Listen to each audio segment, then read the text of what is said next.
I'm Emma Taylor, and I am here today with the Student Music Network, and I am joined by Ziggy Alberts. How are you doing today? Very good, thank you. I'm in Paddington here in London, actually. So I had a nice little morning stroll, and now Oh, that's just doing brilliant. my run of interviews on the sunny blue day. Yeah, because you're playing tomorrow in London, aren't you? Yeah, so tomorrow I'm doing a signing at Rough Trade, which will be great. So Mm, it's yeah, first signing I've done in ages actually. So I'm pretty sure I'm just looking over at my manager. I'm pretty sure it's sold out, which is that's brilliant. Yeah, fantastic. And yeah, and so going to do a little performance alongside, nothing too serious. that would be brilliant. Yeah. I just wanted to start off by saying a massive congratulations on your latest release, which is Rewind. That came out last month. It's an amazing tune, and it's in following of your latest album, which is coming out in November, Dancing in the Dark. That's just sick for album. That's crazy. What can you tell us about this album? Yeah, so it is amazing to be already six, yeah, 6 albums in. Imagine that. It trips me out, and I did them. So like, yeah, it is crazy, and I guess the goal is to continue like telling a story that is telling a story that is not something that people have to cut the old ones out. Mm, There's nothing wrong with there's nothing wrong with making records that are really quite the same one after another. I don't have a problem with that because as a listener I really like that. But I guess hmm. my goal as a artist is to not try and make a repeat. So I did Searching for Freedom last year, which is kind of it's all of it has a tie of me as a folk artist. Obviously, it all has a tie, I think, a strong tie to what is consistent in my work, that people could probably recognize across all albums. But with this album, I guess it's got quite a minimalistic approach to the mixing and production. We've tried not to make it too dense. Mm, We've leaned in, I guess, which is why I've, coined it kind of, future folk record. Like the last one was kind of a roots folk record, and this one's kind of a future folk record because of the topics, because of the some of the heavily tuned backing vocals as an actual preference, the synth bass, stuff that you wouldn't find in a lot of folk yeah. recordings. So yeah, the record I guess has a lot of polarity, and I guess there is purposeful juxtaposition throughout the record. Each song's got a real sonic identity, particularly side B of the record has like it's going to be a trip. You've got songs like Rewind on side B. You've got tracks like Dancing in the Dark on side B, which is like you know um Bon Ver inspired kind of a Mm, huge Juno based section and like stuff that's and so I mean there's one song that called Cinnamon Days I can't actually say is like any song, like it's not inspired by any other song, but it's completely unique to something I've tried to do before. So lots of stories in there with a fair bit of I guess unique identity to each song. mm, So yeah, I'm looking forward to people getting to know this record and through touring. We've been releasing singles, but I think, and been releasing singles, and in the UK, particularly UK and South Africa, we've had like massive support. I mean, the regional radio support and our like student radio support in the UK has been so awesome.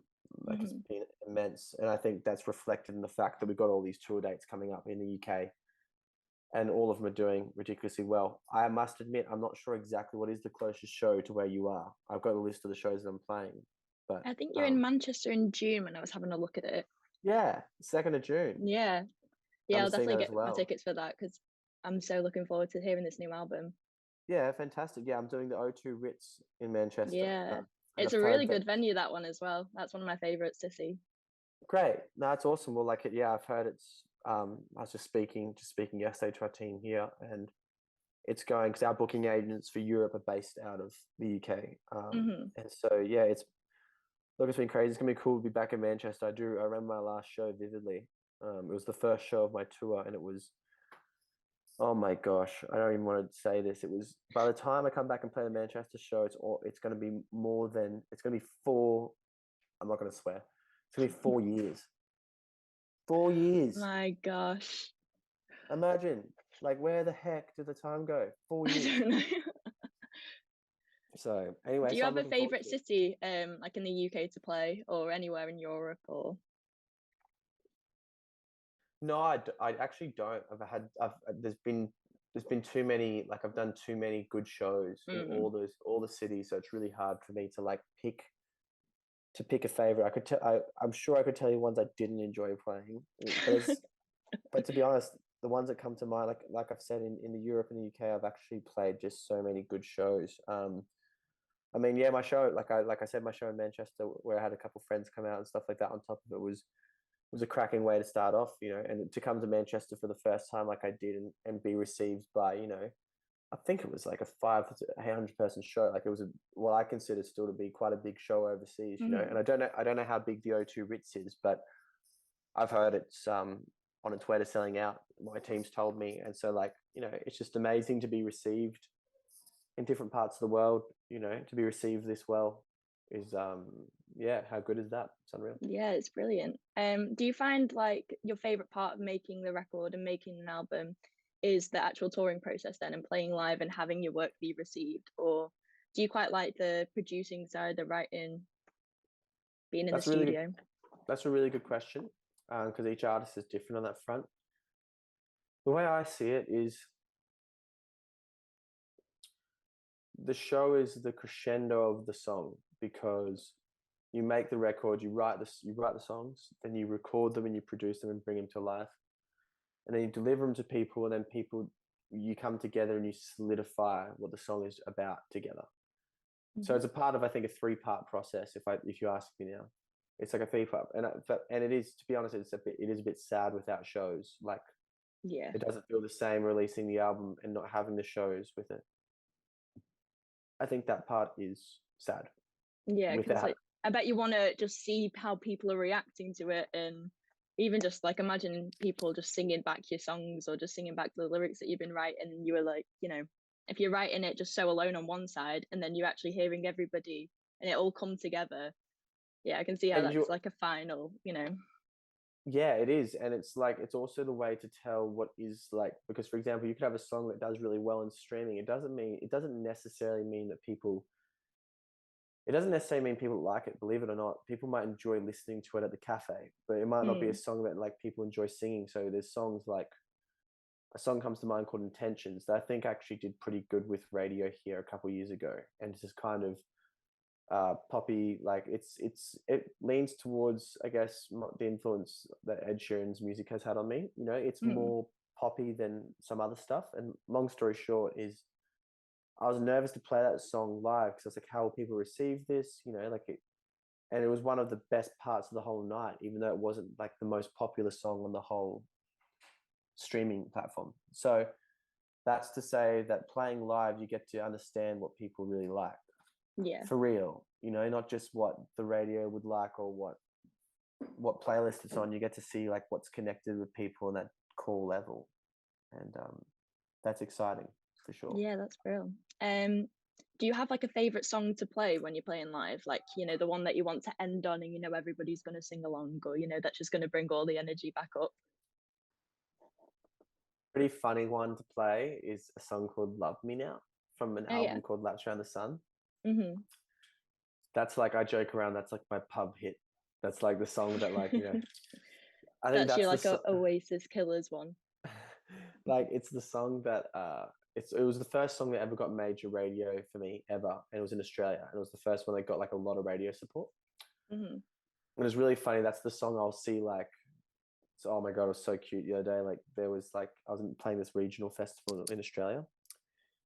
I'm playing this song and I look out into the crowd and there's like a grandma on grandpa's shoulders singing the song, like just belting it. And Oh, then that's brilliant. there's this dad with like his like 4 or 5 year old daughter, and they're both like belting the song. And I was like, so that's like, that's always like a really cool moment, because it's a really simple song. Like anyone can be able to have that. It's simple.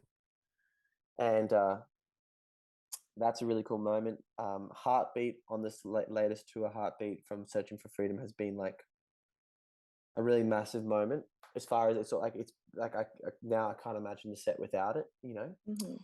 That's been a massive moment. I'm trying to think of The Sun and the Sea. I've been like playing a lot lately from this new album. It's one of the singles that came out, and that's just translated so well live. You know, like again, because you don't know, but it's really like an important moment in the set. Mm-hmm. I've been sneaking the unreleased song "Dancing in the Dark," Yeah. the title track. I've been sneaking that live, and basically it's the only song in the whole set that I just sing and do to a backing track, which is Oh, really daunting and quite yeah. like it's a very like pop thing to do, but it's like a really fun moment because people get to experience like the production effort we've put in for the Mm. song. And long story short, that's a really important moment to me in the set, because even though it's not the moment yet that people sing along to because they don't know the lyrics, Mm-hmm. it's such a mood shift and it's such a big step. Like it really puts me out of my comfort zone, and it's a moment. It Yeah, I bet, defines. because It's a are yeah. you not playing your guitar then whilst you're singing that one? Yeah, it's just vocal, which I've never done on any tour before. To have this one shift where it's like everything's live versus like there's no guitar, it's just singing. Like it's a nice way to add color to the set, and it challenges me in such a way that like it's really fun, Yeah. you know.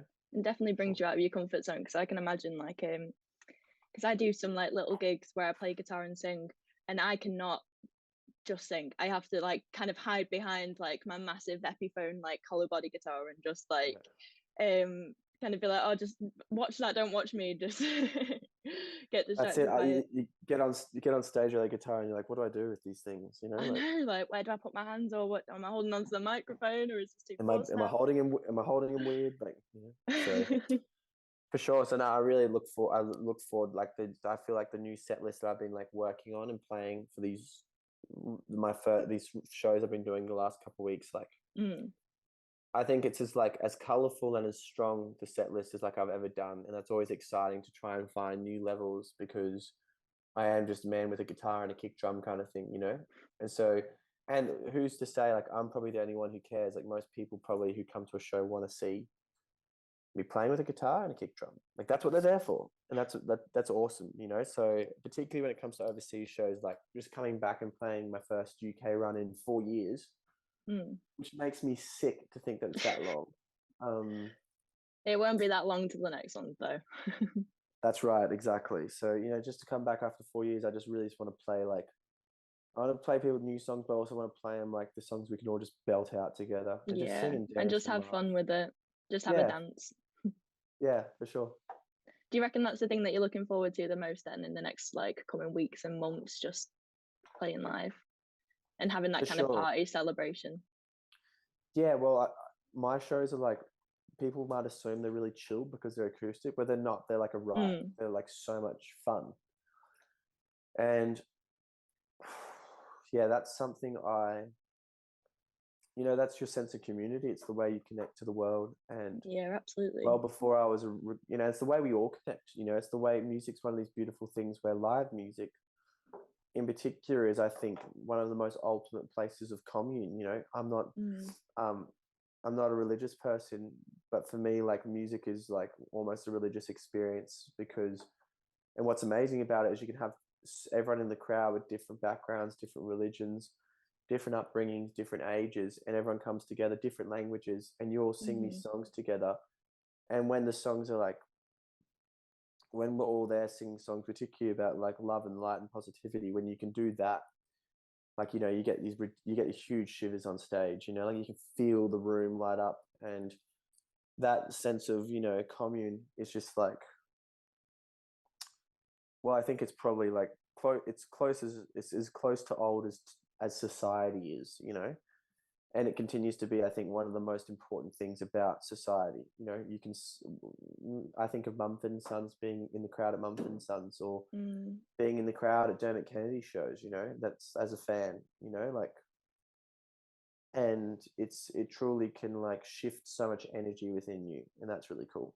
Yeah, absolutely. I saw Snarky Puppy last night. If you've listened to the, Yeah. yeah, they were incredible. But Wow. I would just take a minute to just look around the room, and everyone just had like these beaming smiles, and everyone was just dancing, just like losing themselves in it. And there was like, people that were, you know, younger in the teens, or like, you know, some I went with my dad, and like some of like our friends, and it was just so nice to see everybody with their families or with their friends in different atmospheres, and everyone was just dancing together and just all in awe of like, how are you playing like this? How are you making this music? How are you improvising this? Well, this is insane. And yeah, it's such a contagious like atmosphere that you just want to be in, and it's just so happy, and everyone's just enjoying themselves. It's brilliant. Yeah, I agree. It's so important. It's something that's been truly a hole that was left, a gaping hole that was left in the world when the last couple of years. So yeah, I just look forward to being, patching that hole back up together with everyone, and kicking on, as you guys might say. Well, you definitely are, because you know you're on tour with Jack Johnson from the 29th of November, and then obviously you're coming back to the UK around like May, June time with Nathan Ball. So are you like writing whilst you're on tour? Because you just seem to be like playing show after show after show. Yeah, so it's maybe I don't know how old you are, but I'm 28. I was 28, turned 28 this year, and maybe I'm getting older. But it's funny that like I would write on tour all the time. Like I'd finish a show and like songs. Mm. This is the thing about songs is songs. My opinion, songs are like things that they kind of come to you, and then these strange enigmas. Well, and you write music, right? So there are these strange enigmas that come at like midnight, and you're like, come on, I'm trying to sleep, I know. and that's so And that's you're up till something. like 8 in the morning on Logic, just like, oh, let's see how this goes. Let's see how I can write this down. Exactly, and there's in that kind of moment there is these real like magical like you can't. I don't wish to break them down either into something that's like mathematical or tangible. They're just like these. They're just these moments, and so I guess I do write a lot while I'm on tour, but I've gotten to a point where like my data in my head is like getting to the point that like after this particular trip, like I'm in the UK now, and I go to South Africa for some shows Mm. next week. And after that, I said I'm gonna try and step away and do like a week where I'm just like recording my demos, like recording the new songs, because I'm starting to lose track of like what How many tunings are voice in memos you've got on your phone? fully. So I've got to like have a little OCD week where I just like record them, make a note of how to play them, get them into my song bank, and I still do write on tour. But like, if you ask me today, between interviews and like yesterday, I had recording, some recording songs of old that in a performance. I've got this today, interviews all day, and then I've got the signing tomorrow at Rough Trade in London. Like you just need rest, and that's Yeah. where maybe I could do more. But I think in some strange way, I maybe want to give those things like their own little bit of time Mm. now, whereas I used to be able to do them. So I'll write, but I won't like expect myself to maybe do as much as I used to, because you just get too tired. This has been so lovely speaking to you today. Thank you so much for taking the time out of your really busy schedule. Um, so much best of luck with like the album releasing and when you're on tour. And I hope to see you in June in Manchester at the O2 Ritz. Thanks for a beautiful chat.